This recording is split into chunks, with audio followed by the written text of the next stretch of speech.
طلاق کی پہلی سٹیپ عدت میں دیں گے، دوسری سٹیپ ایک طلاق دیں گے.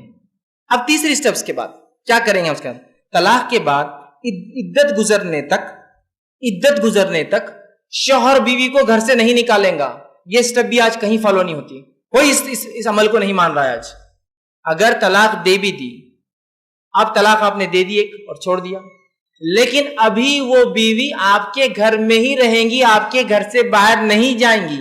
قرآن کا حکم ہے یہ. اللہ رب العزت فرماتا ہے تیسری سٹیپ طلاق کی جب دے دو تو کیا کرو؟ اللہ فرماتا ہے اور کہتا ہے سورہ نمبر 65 سورہ طلاق آیت نمبر 1 اور فرماتا ہے لا تخرجہن من بیوتہن ولا یخرجن، نہ تم اسے اپنے گھر سے نکالو اور نہ وہ بیوی اس شوہر کے گھر سے نکلے جس نے اسے طلاق دیا ہے. کب تک؟ جب تک کہ عدت پوری نہیں ہوتی. ہمارے پاس یہ ہوتا ہے کہ شوہر نے طلاق دے دی، وہ پورا طریقے کے ساتھ بس طلاق دیتے باپ آ جاتا ہے میری بیٹی کو دے دو، بہنیں آ جاتی ہماری بہن کو دے دو، بھائی آ جاتا ہماری بہن کو دے دو، ماموں آ جاتا میری بھانجی کو دے دو، چچا آ جاتا ہماری بھتیجی کو واپس کر دو، نانا آ جاتا میری نواسی کو واپس کر دو، دادا آ جا رہے میری پوتی کو واپس کر دو. نہیں، اللہ نے کیا فرمایا؟ لا تخرجوہن من بیوتہن، مت نکالو ان عورتوں کو جن کو تم طلاق دو گھر سے، اور نہ ہی وہ خود نکلے، انہیں رکھو. ٹھیک ہے؟ اس لیے کیوں رکھو؟ اس کی حکمت کیا ہو سکتی ہے رکھنے کی؟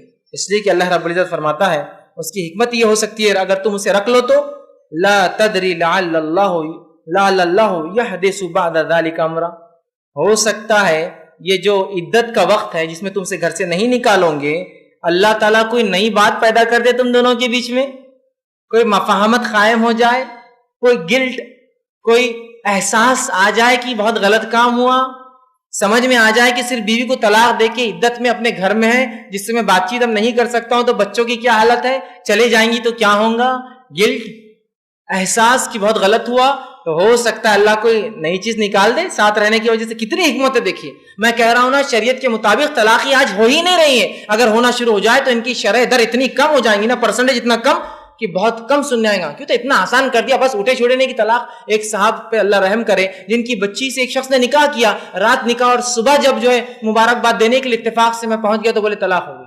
سبحان اللہ. آنکھ پر کاٹے کھڑے ہوتے یار، کسی کی بچی کے ساتھ کیا ایسا کھلواڑ بھی کوئی کرتا ہے؟ کیا یہ ہے شریعت؟ اور کیا یہ ایسا مذاق اڑاؤں گے تم اس شریعت کا کہ کل نکاح کیا اور ولیمہ جس دن تیرا ہو اور اس دن کوئی مبارکباد دینے جا کسی باپ کے ساتھ تو کہ میری بیٹی تو رات میں آ گئی. کیا ہوگا اس امت کو؟ یہ دیکھیے طریقہ، کیا طریقہ ہی، کیا احسن طریقہ ہے، کتنا پیارا طریقہ ہے، کتنا صحیح طریقہ ہے. جیسا نکاح کا طریقہ ہے ویسی طلاق کا طریقہ ہے. کہاں ہو رہی ہے ایسی طلاق؟ تو کہا ہو سکتا ہے جب تم عدت میں اس کو ساتھ رکھو نا، اللہ کچھ نئی بات لے آئے دونوں میں. ہو سکتا ہے گلٹ فیل ہو، رحم آ جائے، تکلیف کا احساس ہو کہ بیوی چلے جائیں گی تو کیا ہوگا، غلطی سمجھ میں آئے، پول کھل جائے، کسی نے آپ کو بہکایا تھا، غصے میں ہوا تھا، سب ہو جائیں گا دور. تو عدت میں کیا فرمایا اللہ نے؟ لا تخرجہن، مت نکالو ان کو گھر سے، من بیوتہن ولا یخرجن، اور وہ خود بھی نہ نکلے، نہ عورت نکلے نہ مرد نکالے. لیکن آج ہوتا ہے کہ لوگ آ کر لے کے چلے جاتے ہیں. یہ تھی تیسری سٹیپ. دینے کے بعد دینے کی سٹیپ چل رہی ہے پوری، اور چوتھی سٹیپ جو ہوں گی وہ یہ ہوں گی